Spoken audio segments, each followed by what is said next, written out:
Hello everybody and welcome to the United Stand. This is your latest Manchester United news in relation to the change of ownership, new buyers, but also a big story coming in about Jude Bellingham from ESPN. I hope you're all doing very well. I'm not doing too bad. Currently in Dublin on this tour, which was fantastic last night. I just want to say a big thank you to the worldwide community that we have on the United Stand as well, because it's all part of it, and we're having a good time on tour at the moment. But what's going on with Manchester United? I've been keeping my eyes on everything. I've got an opinion on what's going on with the bids. Obviously, I was watching the show this morning. Up to 8 bids, which means there's probably 5 bids that we don't even know what they're all about. So Jim Radcliffe's been talking about not spending too much, but then there's rumours that the Glazers and the Rain Group are very impressed with Sir Jim. So what does that mean? There's a 9 p.m. deadline tomorrow. So we'll get into that as well. But the big story this afternoon is that Manchester United are firmly back in the race for Jude Bellingham and are confident that they can get him to Manchester United. It's an interesting story with Jude Bellingham because it has developed over the last 24 hours quite big. And remember, it's almost like we've done this for a few years and we know what's going to happen. I said this last week. We know that we're going to get a lot of news stories about the bidding process and about the sale of Manchester United on this international break. But I always say this, the March international break is when the transfer window really starts, because clubs take a breath. International couple of weeks, people can look, agents start talking, the next break is the end of the season, and now is the time where you've got to be getting into these deals and speaking to agents, etc. It's very rare that you get a player where it kicks off at the end of the season. There'll be, even Victor Osimhen's agent will be, scouting around, looking at what the options are, even if Napoli say we're not going to talk until anyone at the end of the season. And that's a good example, actually. Napoli will not be talking to clubs about selling Osimhen or Kvaratskhelia or anybody. They'll wait till the end of the season. But that doesn't mean that the agents of those players aren't, seeing what the market's like. And, maybe Man United are having those chats. Hopefully they are. But in relation to Jude Bellingham, ESPN are saying that Manchester United are confident that they can get in the race for Jude Bellingham with Manchester City and Real Madrid. Now, it was David Ornstein yesterday who was saying that Liverpool are starting to drift on this. And I think this story is quite a dynamic story because there's been a lot of confidence from the Liverpool side all season that they would get Jude Bellingham.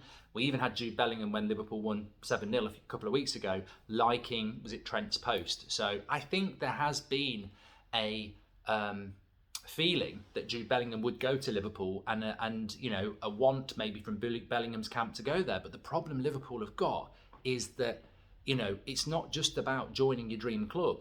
John Terry was a Manchester United fan. He was Chelsea's captain. There's Manchester United players who don't support Man United. You go to the club that suits your career. Does Liverpool suit Jude Bellingham if they're not in the Champions League and that club is a little bit unstable? Probably not. Man City, Real Madrid look a lot of a better option. And then suddenly, Man United maybe do. The fact with Jude Bellingham is that he's absolutely perfect for Manchester United. He's exactly the sort of player that you would want. He can play the Casemiro role, but realistically, he would be the Eriksen player. He'd be the box-to-box. But imagine what somebody... how old is Jude Bellingham now? He felt like he was about 17 for years, but, is he 20? Is he 21? Is he 19? The reality is, he's young. You can't say he can't play the Casemiro role, because if Erik ten Hag got hold of him, imagine what he could do with him. He could turn him into a bloody right back for all we know. But, what a player Jude Bellingham would be. He's got the lot. This is a guy that was playing... a kid who was playing 30-something games in the Championship at 16 in the centre midfield. It's ridiculous what he can do with his career. I must admit, I've sort of switched off from the Bellingham thing because I just felt it was going to be too late for us to get into that deal because we haven't got the ownership. But if we can sort the ownership out and that money is coming in and you can get into that deal, there's no reason why you can't sign Jude Bellingham. It's difficult. Man City will be in the race, Real Madrid will be in the race, but a change of ownership, it would be a huge statement from Manchester United. I think realistically it comes down to whether Man United can be in that conversation now. Can you be in the conversation where you're saying to Jude Bellingham, look, we're going to have new owners in the summer, we really, really want you, we'll compete with everybody else to get you, and you'll be a massive part of this Man United side that wants to go to the next level. Look at what we've achieved with 5 signings. Look at the improvement that Ten Hag has shown with players that some people didn't think were good enough. Imagine what your career could do at Manchester United. You could be the piece that takes us to that next level to start winning Champions Leagues and Premier Leagues. It's what a club to come to and do it as well. And you don't need to worry about your wages. You don't need to worry about the future. But it's all perspective, and it's all about whether Bellingham and his agent want to come to United and whether they'll wait or whether they'll just go, we're not waiting, we're going to do a deal with Real Madrid or Man City or even Liverpool. So watch the space with this. I think it's a very difficult deal to do. simply because we haven't got the new owners in yet. But I think if you can manipulate a situation where you say, look, we will have the new owners and we do want you, and we will match any bid and we will match any wages, and this is the place to be under Eric Ten Hag at this fantastic football club, then Jude Bellingham becomes a very, very interesting signing, doesn't he? So let's wait and see what happens with that. I mean, it's early days, but I would say from going from a position where we've got no chance to, you're telling me there might be a chance. Yeah, let's wait and see. But it all feeds into what most of going on at the moment is around the sale of Manchester United, doesn't it? Like, what's going on with the sale of Manchester United? If we sell to Qatar tomorrow, you can probably start getting in the bid for Jude Bellingham next week, in which case he becomes a Man United player. If you sell to Sir Jim Ratcliffe, what sort of budget is there available in the summer? Maybe you can go for Bellingham, maybe you can't. Maybe it's Bellingham or Osimhen. Maybe with Qatar it's both. Or what about these other bids that are apparently going to go in? So we've got Qatar, you've got Sir Jim, Al-Thani, Ineos, however you want to call it. There's two that we know. There's this Elliott Group investment, which we think want to help somebody else invest, so we don't know who they're wanting to invest in. And then there's 3 or 4 other bids that we don't know what they are. So what if they bought Man United? You know, I think it's... and then on the other hand, there's people saying that if the Glazers don't get what they want, they'll get investment, maybe from the Elliott Group, and they'll stay. So, and somebody was saying today that I wouldn't rule that out, that the Glazers might just suddenly decide to stay. So it's so interesting. We were on the tour last night and Ricky was on stage and I asked him about this. And, you know, he probably gave the best answer I've had. And I'll tell you what he said. He basically said, I don't really want to commit on what I want because, you know, obviously Man United need money, but it's more than the money, isn't it? There's the politics and everything like that. And, you know, a few people in the crowd were like, no, you've got to go to Jim or you've got to go Al-Thani. And he was like, it's not that simple to me. There's a lot going on with this, and there's some things I'm not comfortable about on both bids. And I you know, it made me think. I know I've always been. I want wealth. I want wealth at Manchester United because the Glazers have taken money out of that club for 17 years that needs to come back in. So you need super wealth. But I'm not going to sit here and pretend that any option on the table is one that I go, let's jump in there. There might be crocodiles in there. There might, you know, there might be nice things in there. We just don't know. And this is what we're heading towards. And I mean, look. I think it was James Ducker says that tomorrow, Wednesday at 9 o'clock is the deadline for second bids. Second bids will go in. I don't think they're final bids. I think we need them to be final bids and we need it to be sorted out quickly.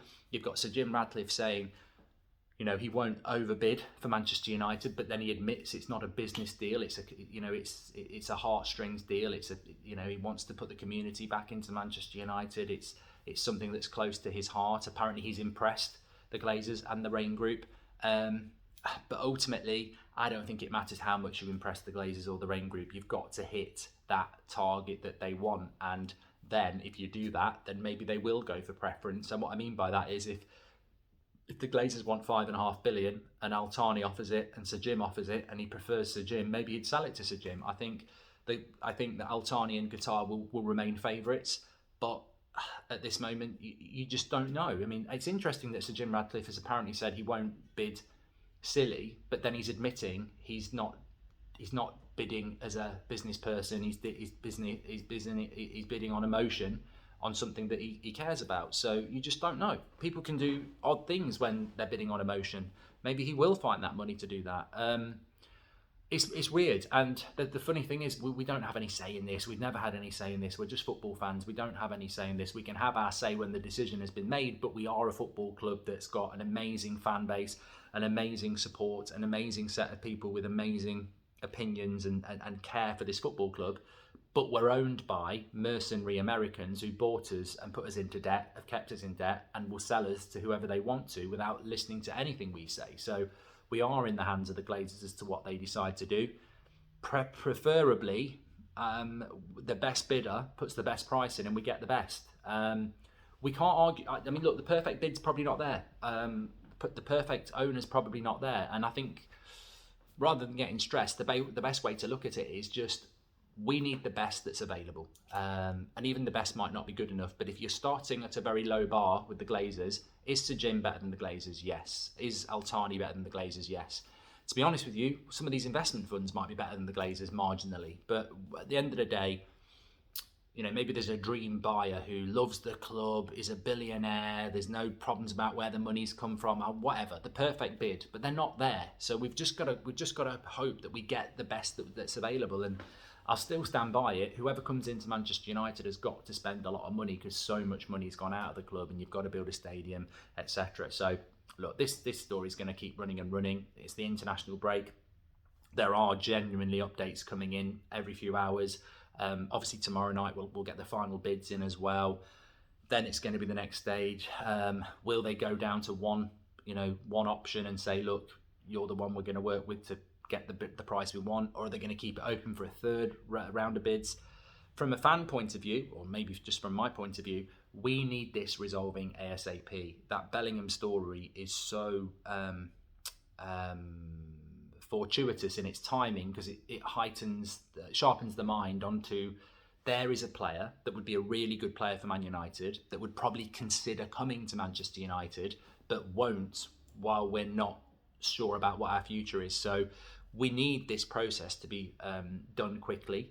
Unfortunately, with the hands of the Glazers that will stretch it out as long as they can to get more money. But I just hope that whoever's trying to buy us doesn't try and play the long game. Like, sometimes there's something you want to buy and you play the long game. You're like, I will play the long game to get the price I want. I actually think the long game, and it might benefit the Glazers, but it will benefit us as well.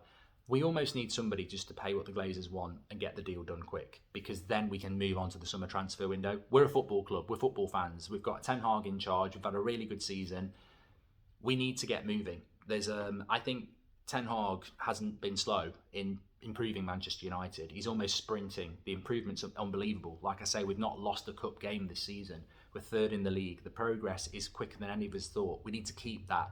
And I feel at the moment, Ten Hag and the fan base, we're moving a lot quicker than we thought. The momentum is building, but there is a bit of a handbrake being put on by this sale. We need that down. I know it's difficult for whoever wants to buy us, but we really do need to move quickly. And look, do I think we'll sign Jude Bellingham? To be honest with you, I still think it's a very difficult deal for us to get involved in. But if we are going to get involved in that deal, we do need the sale to happen quickly. So hopefully, this round of bids that go in tomorrow will hit what the Glazers want, and we can get some, finality, or whatever's the word, resolution on this, so we can then start moving on to the summer transfer window, which, as I've said before, a midfielder, whether that's De Jong, Bellingham, Casido, whoever, a forward, whether that's Osimhen, Kane, whoever, and a centre-back, whether that's Timber or Kim Min-jae, those three signings will massively improve us next season. Anyway, I've got another show in Dublin tonight, but we have got an 8 o'clock show for you on the channel, so watch that. We'll also put clips up on Twitter and stuff and on my Instagram if you've not seen them. And thanks, everyone. Take care. I'll speak to you all soon. Smash the like on video. Don't forget to subscribe.